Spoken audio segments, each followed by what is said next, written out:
In storytelling and movie making, it's called a MacGuffin.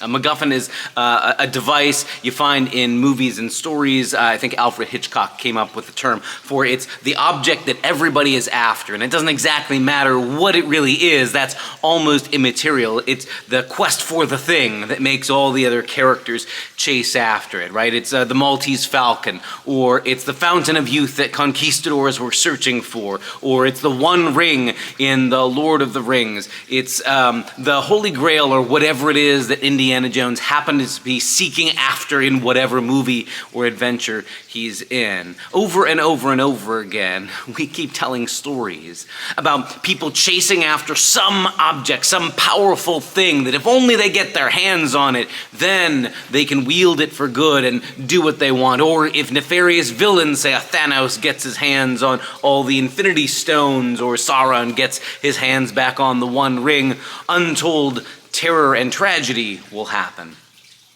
We know a lot of stories about MacGuffins, about the chase for the object, that if only I could get that thing, then I would have the power for life, or immortality, or wealth, or fortune, or whatever it is I want. It's funny how, despite our attempts to turn God into that kind of thing, an object that we can control, just a source of power, Jesus insists that's not how it works. That's not how he has come into the world.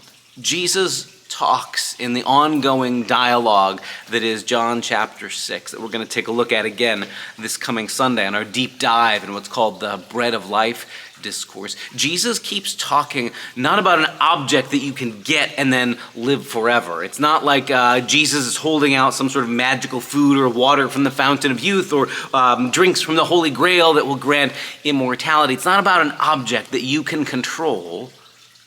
It's about himself. Jesus confounds all of our thinking by saying not that he's the guardian and protector of some sort of divine heavenly treasures that if you get on his good side, he will then give to you and you can wield in whatever ways you want. But Jesus says what brings us to life is himself. Jesus talks about himself as the bread of life that gives life for the world. And that Jesus is the one who, not by doling out magical totems or infinity stones or objects, but by giving his own life, brings other people more fully to life. And that what we're called to do, what gives us life, is not possessing some magical item or some sought-after MacGuffin like the Maltese Falcon, but by putting our trust in Jesus, by trusting into him, not just believing facts about Jesus in our heads, but the idea of anchoring our lives, tethering our lives and our trust in him, living the Jesus way of life, being filled with his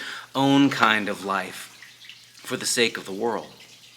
It means that Jesus and the power and the life that he brings isn't an object that we can seek after and quest after and get and possess, but rather it's something we participate in. And it also means that Jesus is never an object in our control. Despite all the ways that sometimes respectable religious people want to reduce Jesus to just being their mascot or sort of a source of power that we can wield in whatever ways we want. Jesus isn't a genie in a lamp that we can make do our bidding. Jesus comes of his own agenda, of his own accord, coming to bring life for the world. And that's what we are pulled into. And just as surely as when you eat an actual piece of bread, it goes into your body and becomes a part of you, Jesus offers himself that we might participate in Jesus' own divine life. That's what the Christian life is really all about. It's not about how do I do the right things to earn something called eternal life? How do I follow the quest and get the right object or believe the right facts, and then I get the prize of going to heaven, like Indiana Jones finally finding the dial of destiny or the Holy Grail. It's about a participation in Jesus' kind of life that happens even now. That's the thing that I think is so critical. So often we turn the Christian life into a matter of one day I'll get there. The eternal life thing, the thing I'm after is off in the future. And if I do the quest well enough, then I'll get to that goal. And we sort of imagine it like a treasure hunting movie where at the final scene, finally at long last, the treasure hunters find the object they've been looking for. Jesus doesn't talk about himself like he's waiting just at the end, but rather he's here with us, giving us bread for the journey right where we are even now. The life that Jesus gives isn't a after we die kind of a life.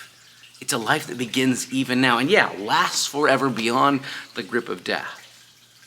But Jesus offers himself to us now. This is where that life begins. Maybe it will change the way we face this week ahead. If we stop thinking about our faith as a quest to get some object or power that we can wield for ourselves, but rather that Jesus is standing here offering his very life to us like bread for the hungry to carry us on our journey. That's what the whole Christian life is, a life that begins even here and now. That's the conversation we're going to be having this Sunday. We invite you to be a part of it as well. See you then.